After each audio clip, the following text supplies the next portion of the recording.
so empty. The only thing I can see is my own silhouette.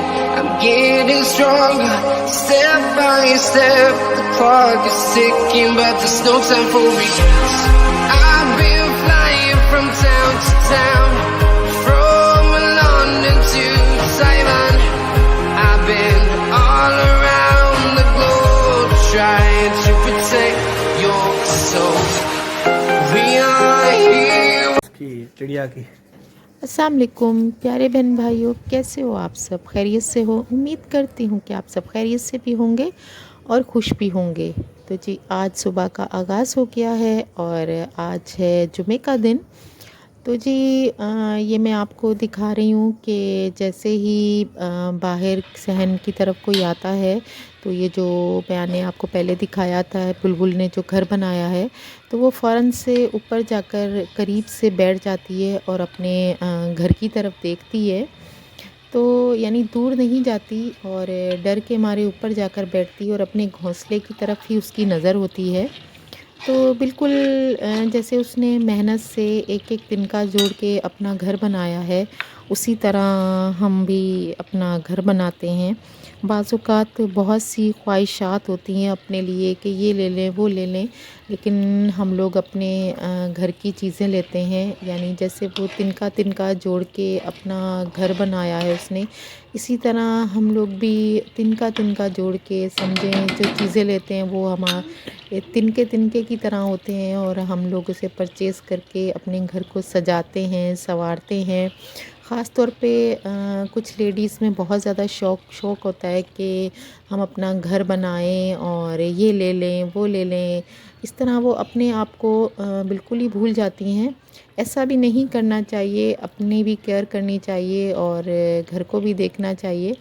तो जी आज जुम्मे का दिन है और मैं बना रही हूँ फ़िश, क्योंकि कल है हफ़्ता और जैसा कि हिस्ट्री में है कि हफ़्ते वाले दिन फ़िश नहीं बनाते।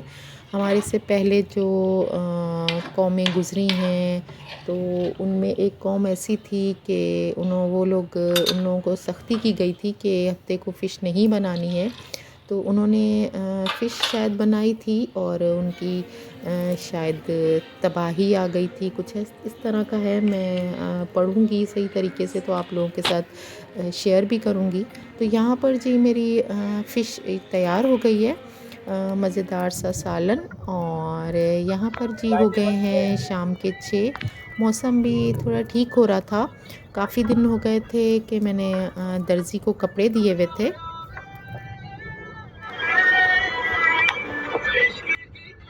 बस जी यहाँ पर फिर मैं टेलर पे जा रही थी क्योंकि काफ़ी दिन हो गए थे मुझे कपड़े दिए हुए और मेरे कपड़ों के कलर कुछ ऐसे थे कि मैं कह रही थी, बहुत ज़्यादा परेशान हो रही थी क्योंकि 15 दिन हो गए थे, उसने हमें 10 दिन का कहा था।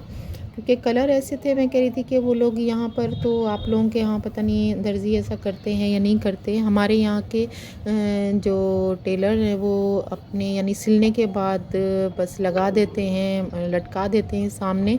तो कुछ कलर मेरे ऐसे थे सूटों के कि मैं कह रही थी कि वो गंदे ना हो जाएं, तो मुझे बहुत ज़्यादा वहम भी हो रहा था। और मैं कह रही थी बस 2-3 दिन से कह रही थी ज़ैनब के बाबा को कि बस जाना है और लेकर आने हैं। तो जी बस यहाँ पर बस हम लोग करीब पहुँचने ही वाले थे, तो मैंने जैसे ही अपना बैग देखा तो उसमें जो मेरा वॉलेट होता है पैसों वाला और एटीएम वगैरह होता है वो मैं घर पर ही भूल कर आ गई थी। तो मैंने ज़ैनब के पापा से यही कहा कि आपके पास कितने पैसे हैं? उन्होंने कहा कि मेरे पास तो 3 से 4 हज़ार होंगे, लेकिन मैंने टेलर को काफ़ी पैसे देने थे, इससे भी ज़्यादा, क्योंकि काफ़ी मैंने सूट सिलवाए थे ईद के लिहाज से भी, 14 अगस्त की लिहाज से भी। एक ही दफ़ा मैंने परचेज़ करके उसे दे दिए थे। तो जी बस फिर पैसे तो मैं लेकर नहीं आए थे, हम लोग वापस आ चले गए थे, हम कहीं और चले गए थे।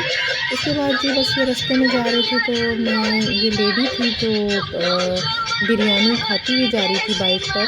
तो बस मेरे दिल में ख़्याल आया कि पता नहीं बेचारी कहाँ से आ रही है, क्या मसला है जो रास्ते में बिरयानी खाती हुई जा रही है। बस इसी के साथ मैं अपने व्लॉग का एंड करती हूँ। इजाज़त दीजिए। अल्लाह हाफ़िज़। अल्लाह हाफ़िज़।